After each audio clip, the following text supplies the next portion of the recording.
دوستوں، آج ہم ایک ایسی حقیقت پر بات کرنے والے ہیں جو ظاہر میں کچھ اور نظر آتی ہے اور اندر سے بالکل مختلف ہے۔ اس تجزیے میں خوش آمدید۔ یہ پوری کہانی ایک بہت ہی گہرے تضاد کے بارے میں ہے۔ ایک طرف حکومتی سطح پر نظر آنے والی بڑی بڑی کامیابیاں ہیں اور دوسری طرف مقامی معیشت کی اصلیت۔ اسے ہم ترقی کا سراب یعنی ایلیوژن آف پروگریس کہہ سکتے ہیں۔ اکثر ہوتا یہ ہے کہ جو چیز ہمیں ترقی لگ رہی ہوتی ہے وہ اصل میں بنیادی مسائل پر پردہ ڈال رہی ہوتی ہے۔ تو آئیے مل کر اس حقیقت کے پیچھے چھپے سچ کو سمجھنے کی کوشش کرتے ہیں۔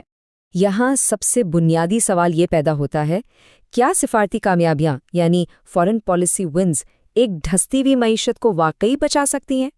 یہ سوال آج کل ہر اس شخص کے ذہن میں گھوم رہا ہے جو حالات حاضرہ پر نظر رکھتا ہے۔ حکومت کو بیرونی محاذ پر واقعی بہت بڑی کامیابیاں مل رہی ہیں، لیکن ہمارا سورس مٹیریل ہمیں سوچنے پر مجبور کرتا ہے کہ کیا صرف ان بیرونی جیت کے سہارے ملکی معیشت کو ٹھیک کیا جا سکتا ہے؟ کیا یہ واقعی کافی ہے؟ اچھا، تو آئیے جلدی سے دیکھتے ہیں کہ ہم آج کن چیزوں پر بات کریں گے۔ پہلا، ترقی کا سراب۔ دوسرا، سفارتکاری بمقابلہ مقامی حقیقت۔ تیسرا، ٹیکس بیس کی الجھن۔ چوتھا، توانائی کے شعبے کا بحران۔ پانچواں، اصلی پرائیویٹائزیشن یا صرف اثاثوں کی فروخت۔ اور آخری، سیاسی اصلاحات کی اشد ضرورت۔ چلیے شروع کرتے ہیں۔ حصہ پہلا، ترقی کا سراب۔ آئیے دیکھتے ہیں کہ ظاہری کامیابی کے پیچھے کیا چھپا ہے۔ سورس نے یہاں ایک انتہائی بولڈ اور سخت دعویٰ کیا ہے، اور وہ دعویٰ یہ ہے کہ پاکستان میں اصلاحات یعنی ریفارمز پر گفتگو مکمل طور پر ختم ہو چکی ہے۔ ذرا سوچئے، یہ کوئی معمولی بات نہیں ہے۔ اس کا سیدھا سا مطلب یہ ہے کہ پچھلے کئی سالوں سے نظام کی بہتری اور بنیادی تبدیلیوں پر ہونے والی سنجیدہ بحث بالکل رک چکی ہے۔ سچ تو یہ ہے کہ جب اصلاحات پر بات ہی نہیں ہوگی تو بہتری کا عمل بھلا کیسے شروع ہو سکتا ہے؟ حصہ دوسرا، سفارتکاری اور مقامی حقیقت۔ بیرونی جیت اور اندرونی حالات کا موازنہ۔ اب دیکھیں، حکومت واقعی تاریخی سفارتی کامیابیوں کا جشن منا رہی ہے، اور حقیقت میں یہ اچیومنٹس بہت بڑی ہیں۔ سورس کے مطابق یو ایس اور ایران کے درمیان سیز فائر کروانے میں بہت اہم کردار ادا کیا گیا ہے، اور ایک مکمل امن معاہدے کی طرف قدم بڑھائے جا رہے ہیں۔ اگر یہ کوشش کامیاب ہو جاتی ہے نا، تو یہ مڈل ایسٹ اور سینٹرل ایشیا کے پورے سیکیورٹی ڈھانچے کو بدل کر رکھ دے گا۔ یہ واقعی عظیم سفارتی کامیابیاں ہیں جن کی کھل کر تعریف کی جانی چاہیے۔ لیکن، اور یہاں ایک بہت بڑا لیکن ہے، سب سے اہم نقطہ یہ ہے کہ نیا قرض لینا یا پرانے قرض کو صرف رول اوور کروا لینا معیشت کی کامیابی کی نشانی بالکل نہیں ہے۔ سورس ہمیں واضح طور پر خبردار کرتا ہے کہ ان کامیابیوں کو اگلی نسل کی معیشت کی بنیاد نہیں بنایا جا سکتا۔ اصل گروتھ تو ہمیشہ مقامی اصلاحات سے آتی ہے۔ اگر ہم ہر بیرونی مدد یا لون رول اوور کو معیشت کی فتح سمجھنا شروع کر دیں تو ہم اصل مسئلے سے ہمیشہ کے لیے دھیان ہٹا بیٹھیں گے۔ حصہ تیسرا، ٹیکس بیس کی الجھن۔ آئیے اب مقامی معیشت کے سب سے بڑے مسئلے کو سمجھتے ہیں۔ یہاں دو بہت ضروری تصورات ہیں جنہیں سمجھنا ضروری ہے۔ ایک طرف ہے ٹیکس ڈیپننگ، جس کا آسان مطلب ہے کہ جو بیچارے پہلے سے ٹیکس دے رہے ہیں انہی کو مزید نچوڑنا۔ حکومت اسے ٹیکس ایڈمنسٹریشن کی بہتری کہتی ہے، لیکن سورس نے اس کے لیے ایک بہت دلچسپ ٹرم یوز کی ہے، پالیسی انولیوشن، یعنی ایک ایسی پالیسی جو اندر ہی اندر خود کو تباہ کر دیتی ہے۔ یہ بالکل ویسا ہی ہے جیسے ایک ہی کھیت میں بار بار فصل اگا کر زمین کو بنجر کر دینا۔ اور دوسری طرف ہے ٹیکس براڈننگ، جس کا مطلب ہے ان شعبوں کو ٹیکس کے دائرے میں لانا جو بالکل باہر بیٹھے ہوئے ہیں، جیسے پراپرٹی اور ریٹیل سیکٹرز۔ حقیقت یہ ہے کہ اگر صرف ٹیکس ڈیپننگ پر انحصار کیا گیا تو یہ نظام کبھی برقرار نہیں رہ سکے گا۔ حصہ چوتھا، توانائی شعبے کی خرابیاں۔ آئیے دیکھتے ہیں عوام کے بلوں پر یہ آسمان چھوتا بوجھ آخر کہاں سے آ رہا ہے۔ تو یہ بجلی کا بحران آخر ہے کیا، اور بجلی کے بل اچانک اتنے زیادہ کیوں ہو گئے ہیں؟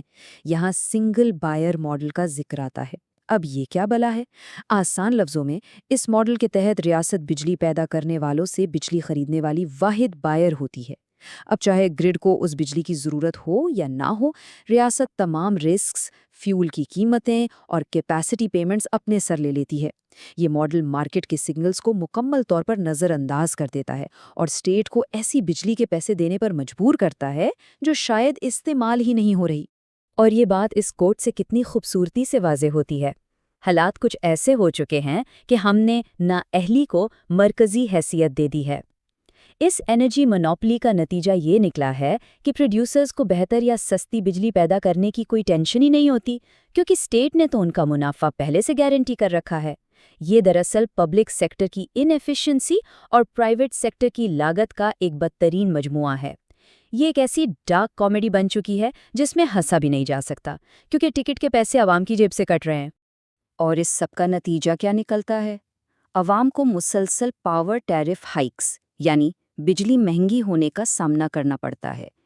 اس کی بڑی وجوہات میں غلط میرٹ آرڈر کے فیصلے، کرنسی کی گرتی ہوئی قدر، پرائسنگ کی کمزور صلاحیت اور سب سے بڑھ کر سرکولر ڈیٹ یا گردشی قرضے کا پہاڑ شامل ہیں۔ یہی وجہ ہے کہ اس پورے نظام کی نااہلی کا بوجھ عوام اپنے بلوں کی شکل میں اٹھا رہی ہے۔ حصہ 5، پرائیویٹائزیشن یا اثاثوں کی فروخت۔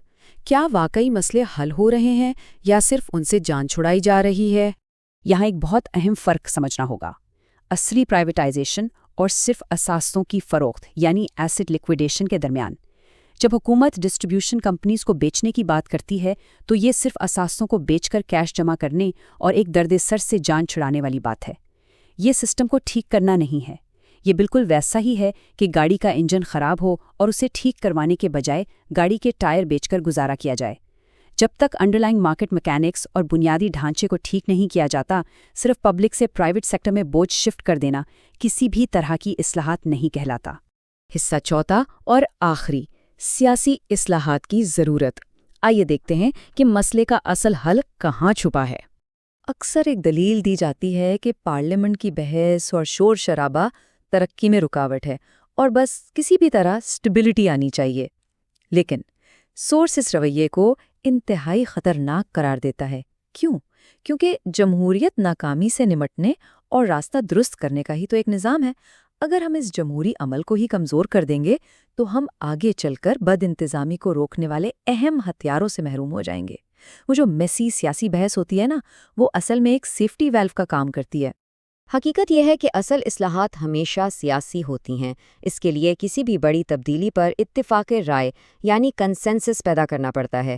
عوام کو بٹھا کر اس کے فائدے اور نقصانات سمجھانے پڑتے ہیں۔ یہ کام صرف بند کمروں میں ٹیکنیکل ڈیلز کرنے یا اسٹیٹ ایسٹس کو جلد بازی میں بیچنے سے ہرگز نہیں ہو سکتا۔ آج ضرورت اس بات کی ہے کہ ہم ان روزانہ کی سرخیوں سے باہر نکلیں اور ایک ایسی ٹھوس پالیسی شفٹ لے کر آئیں جو ملک کو آنے والی پوری دہائی کے لیے مستحکم کر سکے۔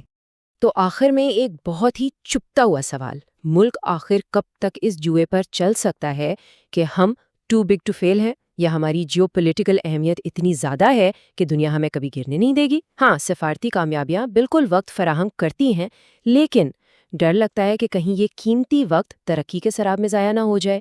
اصلاحات پر سنجیدہ گفتگو کو ہر حال میں دوبارہ شروع کرنا ہوگا، اور اس سفر کا آغاز اس کھلی حقیقت کو تسلیم کرنے سے ہوگا کہ جو موجودہ راستہ ہے وہ اب مزید کام نہیں کر رہا۔ امید ہے اس ایکسپلینر نے ان پیچیدہ حقائق کو سمجھنے میں ایک نیا زاویہ دیا ہوگا۔ یہ سوچنے اور سمجھنے کا سفر یہاں ختم نہیں ہوتا، اسے ضرور جاری رکھیے۔